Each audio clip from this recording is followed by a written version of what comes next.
Chapter 37, King Leon's Retirement. Gregory saw his brother Liam, and he said happily, "Liam, what are you doing here? Welcome, alright, tour's over, everyone fuck off." "Manners, Gregory," retorted Liam. "Sorry, I have been picking a lot of bad words from Allan as of lately," said Gregory happily. "Ah, yes, the Crown Prince Allan," said Liam thoughtfully. "Crown Prince, now that is a hoot," said Gregory laughing. "Come to my house, I can make us tea and we can catch up." Gregory wrapped his arm around Liam's elbow and he escorted his big brother home. And Caron saw Gregory coming in with Liam and he pouted with jealousy. And Gregory, recognizing that jealous look, he said, "Caron, this is Liam, remember? He's my older brother." Caron smiled shyly and said, "It's nice to formally meet you, and Gregory speaks of you often, and welcome to my humble abode. I know it pales in comparison to the palace that you're used to, but I'll do my best to make you feel welcome." "Our castle isn't that big," said Liam, trying to be humble. "And if you want to see a true palace, you should visit King Wadanas's Pleasure Palace. And hopefully there will be some of it left once this civil war dies down." "Sheesh, way to make my little ogre feel small, Liam," said Gregory, resting his head against his brother's arm.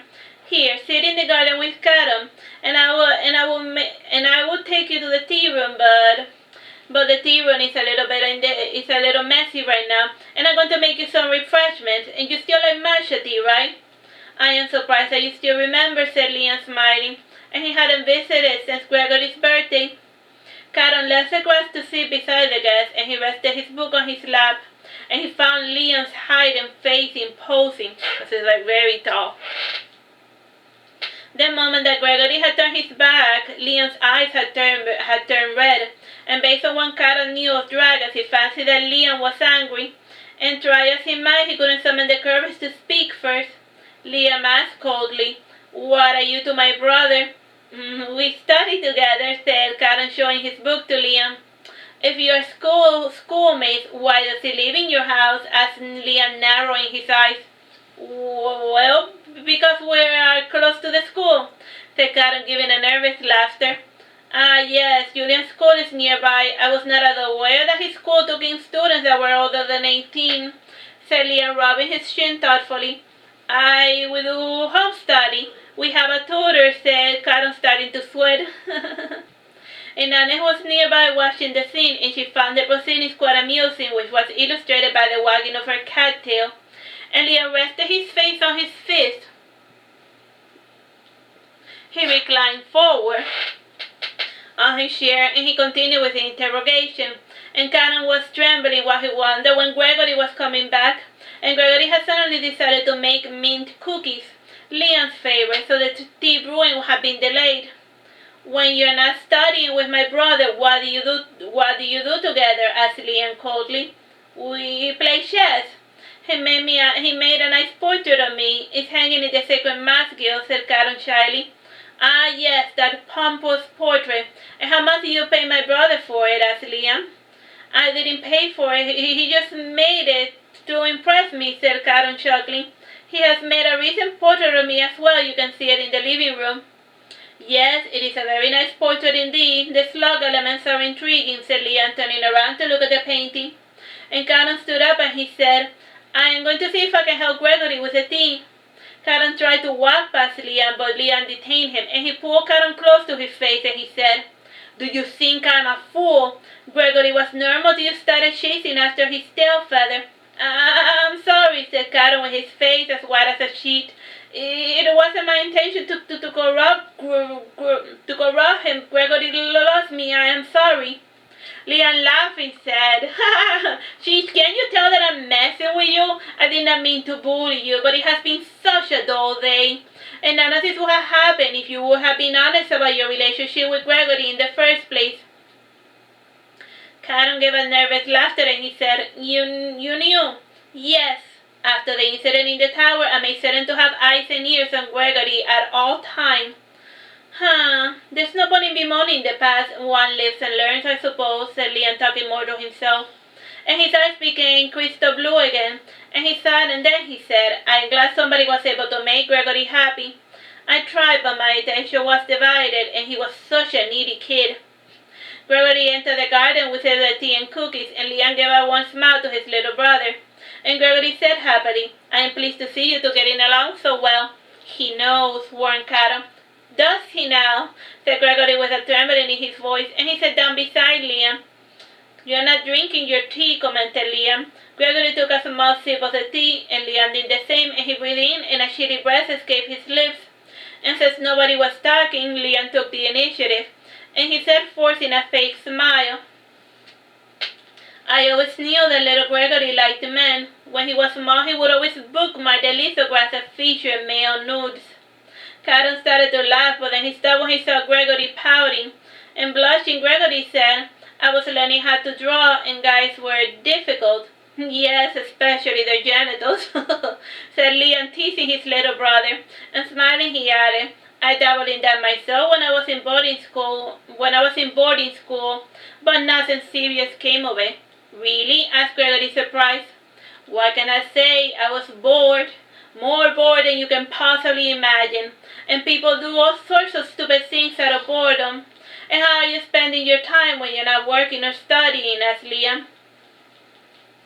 We help Julian and Haltrin with his sword, and we take them to the park and sometimes to the beach, and if the weather's right.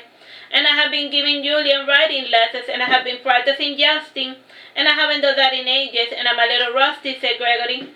I haven't anything better to do, and once I settle into a permanent house in Wallen, I can retain you in the sport, said Liam.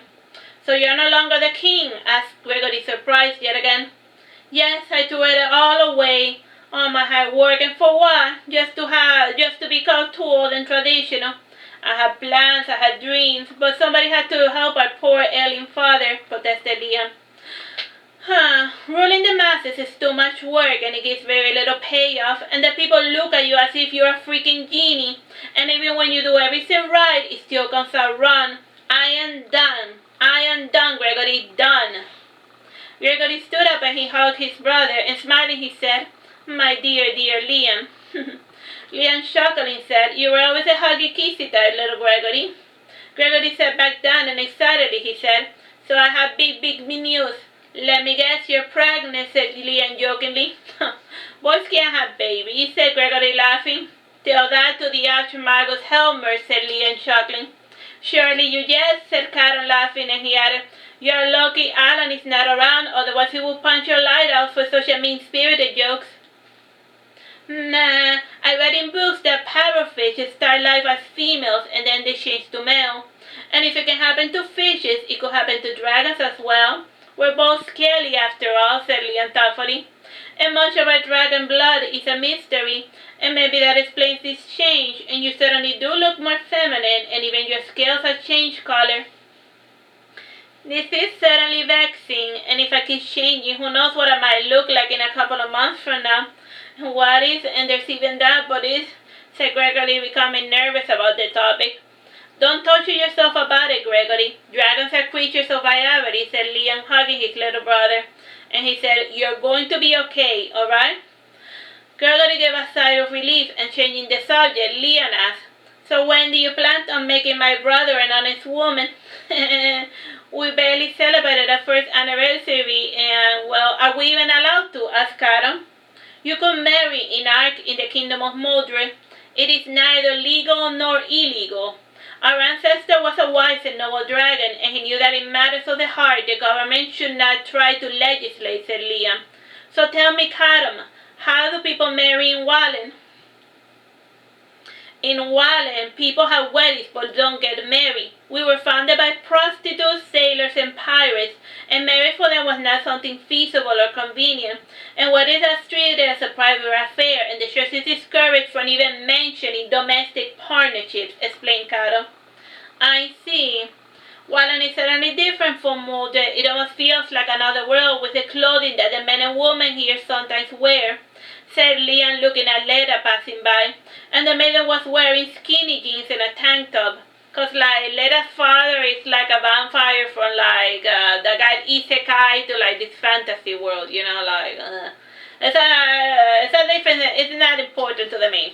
It's not too important. Let us fathers from Maltesor and their fashion says it is what you will consider indecent, said Caron flatly. Decency is relative, and if it should fit, you should wear it. And had no issues with what other people wear, said Liam, and he sighed before saying, "Goodbye for now. The night is quickly upon us, and I need to find lodging." "You can stay with us," said Helmer, appearing behind them. "Ah, if it isn't the little Arch Magus. You look even punier from up close," said Liam. The king and the prince had always seen each other at a distance, and due to their roles they had never had the opportunity to have a face-to-face conversation. Helmer emitted a strange laughter, and then he said, "You look way bigger."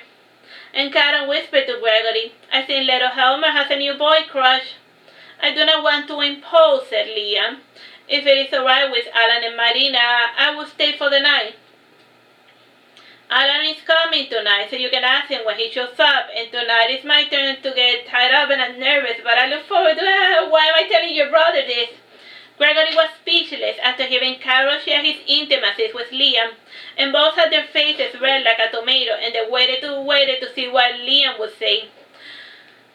Liam sighed, and the area around them became even colder. "I had worse. In my days, I don't mean to sound like an old fart. Illusions were pretty popular in the bedchambers, and some were made so strong that they could interact with the physical world," explained Liam. "And my favorite bunkmate was quite adept in illusion magic, and he used to be pretty creative and gross with his spell. Ah, how time passes."